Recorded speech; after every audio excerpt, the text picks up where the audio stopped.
I'd also really like to know about confidence. How can I have more confidence in the next segments of my life, and what is confidence? Confidence is standing in a moment in your body, seeing whatever you're looking at through the eyes of Source. So it includes seeing you, seeing what you're seeing. It means allowing all that you are to be present in the moment.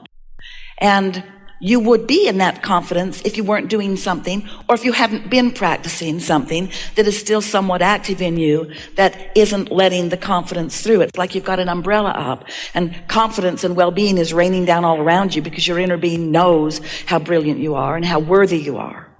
The best way for anyone to grow their confidence or to improve their personal sense of worthiness is to understand the laws of the universe, to set intentions, to do your best to feel good as much as you can, and then observe the way the universe works on your behalf. Because the more you catch the universe working on your behalf, the more worthy you feel. But you got to be in the vibrational vicinity of it. We've been working toward this understanding with all of you for quite some time. We're going to give you a very brief series of ways to look at it that we've been offering with this singular intention in mind. We told you that you were source energy before you came into this physical body, and that you still are source energy even though you're here, because we want you to understand these 2 points of attraction that are you: your soul, source, inner being, God part, and you in your physical body. And of course, the more closely aligned these 2 parts of you are vibrationally, then the better you feel, the more satisfied you are, and the more worthiness you are aware of, because your inner being knows that about you. So then we went on to explain that if you feel any kind of negative emotion, like insecurity, for example, or lack of confidence, it always means that you're just looking at it different than your inner being does. And in fact, if your inner being were not so confident, you could not feel lack of confidence. Because the emotion that you're feeling is the relational feeling between how your inner being feels and what your inner being knows and what you're doing right here and right now. Then we went on to explain that you sift through the contrast in your time and space, and you launch these vibrational rockets of desire. You can't help but do it. And when you do, they're answered every time by your inner being, by source, and by law of attraction. So this growing that you're doing is happening even though you can't see it right now, because these vibrations have to turn to things before you can see them. There's a vibrational realm that exists, but you've got to find some way to tune into it and to practice being tuned to it before you can be the translator of it into things. Well, most humans wait until they can see and hear and smell and taste and touch the things before they allow themselves to feel worthy. They want to gather other people around, and they want them to all stand in amazement at the statue that you've created. Isn't it beautiful? I made this. Took me my whole life. It's all I'm ever going to do, too. It's going to rest on the laurels of this statue. A lot of people do that. They get something going, and they like it, and other people like it, and then they just stand and say, that represents me. It's the tangible thing that they want to represent them. We want the intangible to be what you're reaching to represent you. Because if you could hook into and understand this vibrational reality, then what would happen is, in your knowing that it's there, even though you can't yet see it, in your faith that it exists, even though you can't see it, hear it, smell it, taste it, touch it, but you can feel it because you feel satisfaction. You can feel it because you feel exhilaration. You can feel it because you're happy. You can feel it because life helped you to know that you wanted it, and you believe that it is coming in the fullest of sense. So you stand in that faith-based, expectant, knowing that it's coming because you can feel it state of being. And then a really wonderful sequence of events begins to happen. Because you are not noticing that what you want hasn't happened, but you're expectant that what you want is coming. You find a way of a way and another way and another way and another way and another way of lining up with it until you are in what we want to call the receiving mode of it. In other words, you're ready to receive the vibrational transmission of it, just like Esther is ready to receive the vibrational transmission of Abraham. We're not whispering these words into her ear one at a time. That would be quite awkward. Instead, we are offering her a stream of consciousness that she is receiving at a very well practiced and unconscious level, and she is able to stream our intent into words. This is thoughts turning to things. This is vibration turning to thoughts turning to things. That's what this is. So all day, every day, you are in varying degrees the streamer of this non-physical vortex, the streamer of it. So you know that feeling when you get an idea, oh, that idea that was so satisfying before you killed it with your doubt, with your objective reality. It burst through in a moment of your defensive weakness.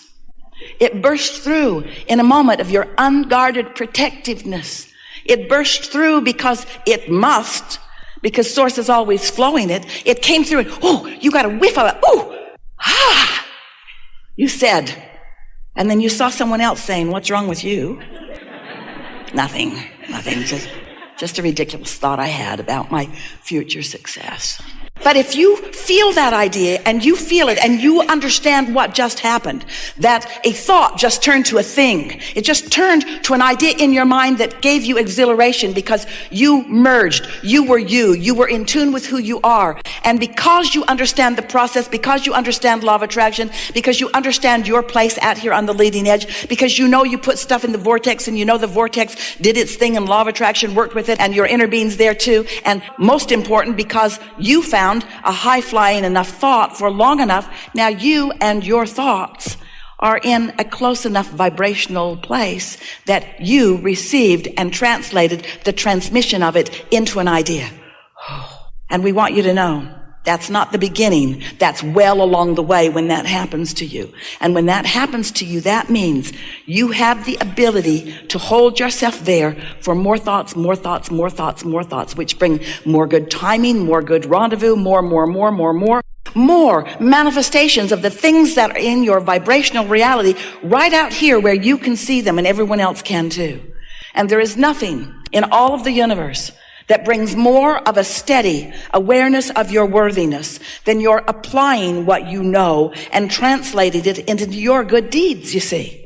Words don't teach. It's only life experience that teaches. It's odd that we offer so many words. We blame Esther. We're just offering feelings. We're offering thoughts. And she's translating them. And we're glad that she is, because you're joining her in these rendezvous. And then your life experience shows you something that you've heard about. And you realize that you are the creator of your own reality. You are the worthy creator of your own reality. You have the energy that creates worlds at your back, assisting you in the creation of whatever it is that's important to you. For you not to feel worthy is ridiculous. We'll be kind. Crazy. Stupid. It's ridiculous for you to not know the worthiness of your being, because it's just crazy that you have not been allowing more and more of what you've put into your vortex, which is alive and well, to come into your conscious awareness. So here's why. It comes into your conscious awareness all the time, and then you counteract it with other things that you've picked up along your physical trail. So the reason that you don't let your cork float is because you hold it under the water. That's all. Let go of it. It'll float. So there it's floating. The idea came. Ooh, what a good idea. And then you think, oh, never done anything like that before. Hardly know anybody that has. Not sure what others would think if I actually did that. Not sure how much time I have. I'm pretty busy. I don't know. I'm not getting enough sleep as it is. I don't know. I don't really think I can do that. And then your cork is under the water and you say, why don't I feel worthy? And we say, let go of the cork. Oh, I don't think so. I think I have good reason to hold this idea down, because I tried to explain a little bit of it to my mother.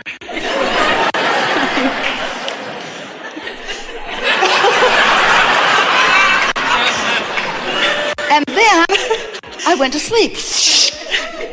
And when I woke up, my cork was floating again. Whew, and the idea came back. And then I remembered. And so you practice these thoughts of unworthiness, but the good news is every time you do it, you feel the emotion that lets you know you're doing it. So the key is, when you feel yourself doing that thing you do, where you are counteracting something that has been born and something that you tapped into for a moment, just acknowledge what's happening. You don't have to solve it right then. You don't have to suddenly start feeling different than you feel. In fact, law of attraction won't let you. Law of attraction is going to continue the momentum of the things that you are giving the most time to. But when you awaken in the morning, you have a much better shot of your cork floating. Just let it float for a little while, which usually means see no one for a while. Don't answer your email. Don't look on your phone. Stop the multitasking. Do a little bit of segment intending. Let this segment of your day be, you woke up, you're tuned in, tapped in, turned on. Stay there for just a little while and practice what it feels like to be in sync with the ideas that are flowing. It's just like your radio. Set your tuner for what you want to receive. And what you want to receive from your vortex is way up here in these pure positive energies, you see. And before you know it, ideas are flowing and more manifestations are coming, and the better it gets, the better it gets, the better it gets, the better it gets. Step one is life causes you to ask. You can't stop doing that. So stop trying to stop doing that, because you can't stop doing that. You're going to ask all day, every day. You just are. Ask, ask, ask, ask, ask, ask, ask, ask, ask. It's the predominant reason that you're in this body, in this leading edge contrasting experience, so that new things will occur to you to ask for. So you ask, source answers immediately. It becomes this vibrational reality.